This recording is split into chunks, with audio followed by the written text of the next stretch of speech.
In football, every goal, penalty and free kick matter. The ones making the decisions are the referees. Sometimes they make mistakes that upsets the teams. I know how that feels like because I play football myself. Therefore, a digital referee system named VAR was introduced to help referees make fair decisions. However, VAR made it complicated and mistakes were made either way. I have decided to talk about this issue and how to make the system better in order for it to work effectively. VAR is a short term for Video Assistant Referee. According to BBC, VAR was introduced to football 2016 and was on trial for 2 years to see if it would improve football or not. It has, for example, been used in the World Cup. VAR works like a fifth referee, but one that has access to TV replays from lots of different angles. The purpose of VAR is to help the referees with game-changing situations like penalties, red cards and goals. The Premier League started using VAR at the start of the season 2019 and 2020, and it has not been a success. The video assistant referee starts its life in the Premier League with 4 incorrect decisions during the first 4 rounds of the Premier League matches that season. According to BBC, one of these was when Leicester City's Youri Tielemans should have been sent off for his foul on Bournemouth's Callum Wilson. Leicester went on to win that game. The first game of the season is always important and can affect the rest of the season, as we can see with Bournemouth that went down to the second division that year. In football, and especially the Premier League, every point matters, and a loss can change your momentum and self-confidence very much. So far this season, we also seen goals disallowed because of an offside armpit or elbow.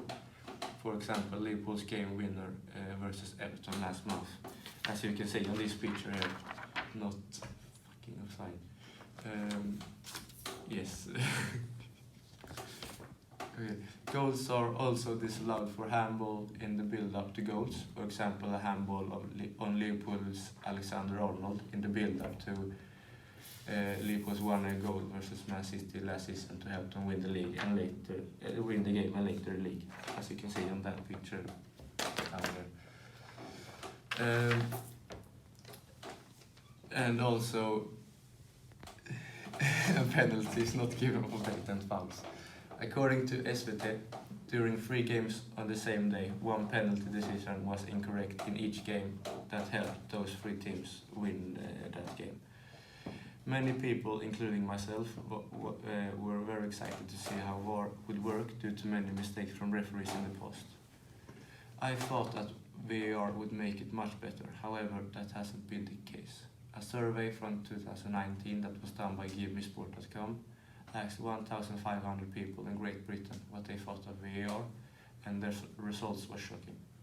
Only 1 in 25 believe that VAR has worked very well, and 1 in 4 thinks the technology has worked well. On the other end of the spectrum, 26% said that VAR has worked very badly, while 34% feels like it has worked fairly bad. And according to 67%, VAR has made Premier League matches less enjoyable to watch due to its long decision making and that it ruins the excitement before goals. As claimed by the Premier League's official site, the average delay in matches due to VAR was 1 minute, which is enough for both audience and players to lose concentration and for players to get cold that can lead to injuries. Now you may think, don't they make any good decisions? Of course they do. Most of the decisions that VAR make are actually correct. But the thing is that if we're going to have a system that both delays the matches, interrupts the game flow and works as a fifth referee, every decision has to be right. In fact, the wrong decisions are actually easy to correct. So how are we going to fix this problem? I think there are many problems, and I'm not alone in this opinion. First and foremost, the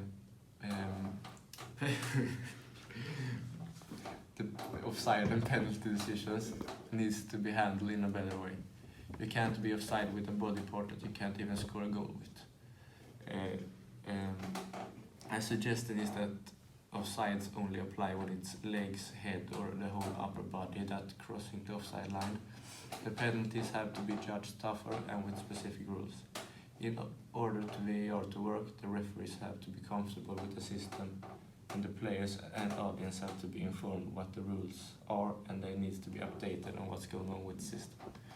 In conclusion, VAR is a system that has its good and bad sides. It does make some correct decisions, but football doesn't feel the same anymore with this system, because mistakes are made, delays are made, and it takes away the audience excitement. In order for the system to work more effectively, it has to improve. Thank you for listening.